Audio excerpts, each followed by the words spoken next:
7월 21일 수요일 윈TV 미주 핫뉴스입니다. 한국계 미국인들이 북한에 있는 가족들과 만날 수 있는 첫 관문이 열렸습니다. 미국 하원에서 관련 법안이 만장일치로 통과됐기 때문입니다. 미국 하원은 19일 본회의를 열고 출석 의원 415명 전원 찬성으로 민주당 그레이스 맹 의원과 공화당 벤 테일러 의원이 발의한 이산가족 상봉 법안을 통과시켰습니다. 해당 법안은 지난 2월 발의돼 4월 21일 소관위원회인 외교위원회에서 만장일치로 통과된 바 있습니다. 이로써 상원의원 통과 가능성도 높아졌습니다. 상원까지 통과되면 법제화는 마무리됩니다. We are at the very end of our lives. We don't have much time. Time is running out. Please make it happen as soon as possible. 앞서 법안 발의자인 맹 의원은 지난 115기 회기에서도 같은 법안을 발의해 본회의에서 391명의 찬성으로 통과됐으나 임기 막판 시간 부족으로 상원 문턱을 넘지 못하고 회기 종료와 함께 자동 폐기됐습니다.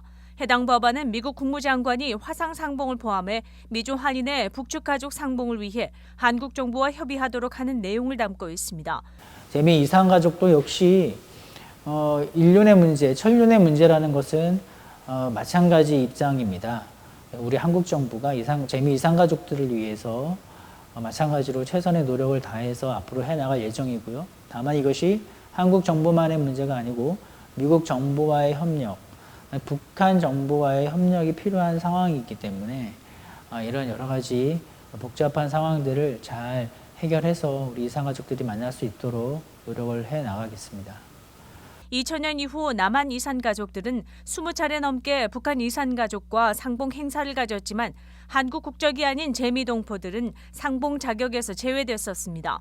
이 법안은 또 미국 대북인권특사가 상봉 기회를 모색하기 위해 미주 한인사회와 협력하도록 하는 내용도 포함되어 있습니다. 저희들이 지금 대부분이 80대, 90대들입니다. 그러니까 우리가 이제 이산가족 문제도 이제 마지막 그 커튼을 내릴 때가 되었습니다.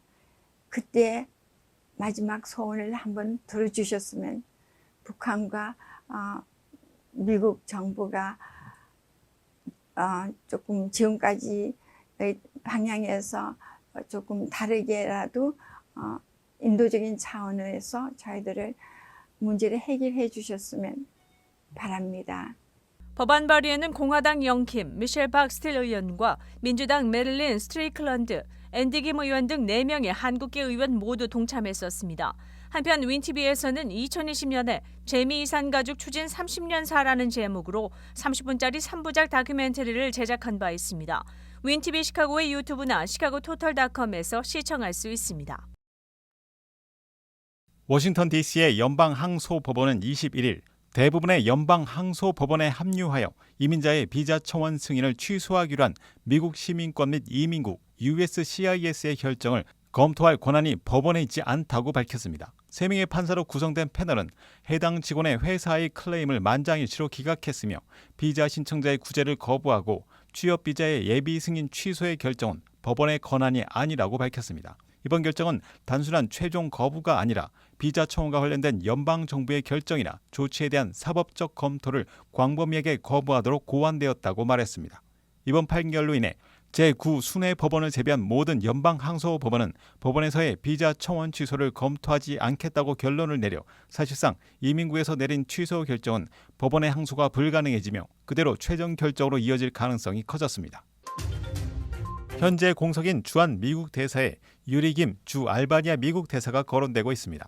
한국 출생 후 괌으로 이민한 김 대사가 기용되면 성김 전 대사에 이어 역대 2번째 한국계 주한 미국 대사가 되며 여성으로서는 첫 주한 미국 대사가 됩니다.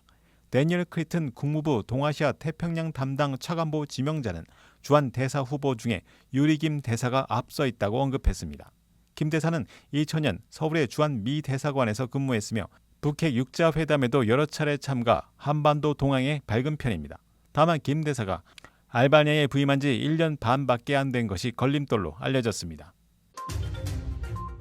2021-2022년도에 저소득층 대학 신입생들의 재정보조금 신청서인 팹사의 작성이 간소화되는 것으로 알려졌습니다.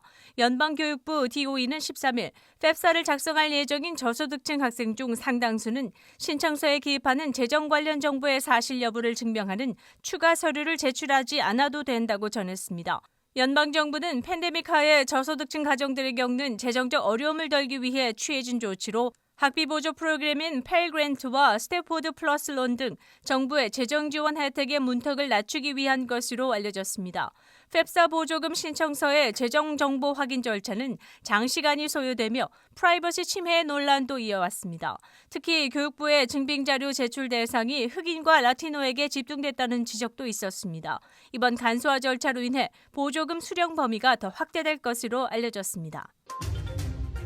연방사회보장국 SSA가 1년에 한 번 업데이트하는 미국인들의 사회보장연금 스테이트먼트가 변경됩니다. SSA는 현재 내용이 새로워진 소셜연금 스테이트먼트 발급을 준비 중입니다. 미국인들은 62세 처음으로 소셜연금을 받기 시작하며 70세 최대 금액을 받게 됩니다. 이번에 변경되는 스테이트먼트에는 각 나이별 월 예상 수령액을 알려주며 은퇴 후의 플랜에 대해 효과적으로 계획할 수 있게 됩니다. 일반적으로 60세 이상이면 스테이트먼트를 받기 시작하며 소득 관련 정보가 정확한지 확인해야 추후에 생길 문제를 예방할 수 있다고 전문가들은 조언했습니다. 20일 텍사스 병원 시스템은 페루에서 처음 발견돼 남미 지역으로 빠르게 퍼진 코로나19의 람다 변이의 감염 사례를 확인했다고 밝혔습니다. 람다 변종에 대한 데이터는 현재 제한적이지만 세계보건기구는 이를 관심 변종으로 지정했습니다. WHO는 델타 변종을 우려 변종으로 지정한 바 있어 관심 변종인 람다 변이는 델타 변종만큼 우려해야 할 변종은 아닌 것으로 알려졌습니다. 휴스턴 감리교회 진단 미생물학 의료 책임자인 웨슬리 롱은 미 언론과의 인터뷰에서 현재로서는 람다 변이가 델타 변종보다 더 우려된다는 증거는 충분하지 않다고 말했습니다. 7월 21일 수요일 코로나19 현황입니다. 미 전 지역 신규 확진 44,232명, 신규 사망자 수는 256명이며 백신 완전 접종률은 49.2%를 나타냈습니다. 일리노이주 신규 확진 745명, 신규 사망자 수는 4명이며 백신 완전 접종률은 47.8%를 나타냈습니다. 다음은 어제 기준 각 주의 신규 확진자와 신규 사망자 수입니다.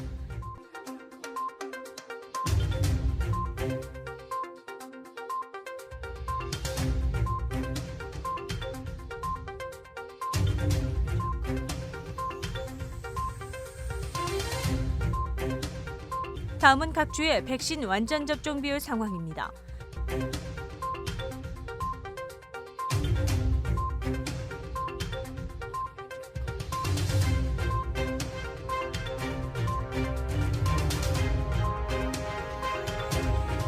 코로나19 관련 자세한 내용은 시카고토털닷컴을 통해 다시 볼 수 있습니다. 윈TV 채널 24.5와 MCTV 채널 24.6 방송은 안테나를 이용한 공중파 방송을 통해 시청할 수 있습니다. 코로나19 비상시국 뉴스24에서는 여러분의 제보를 기다립니다. 제보 전화 847-290-8282번입니다.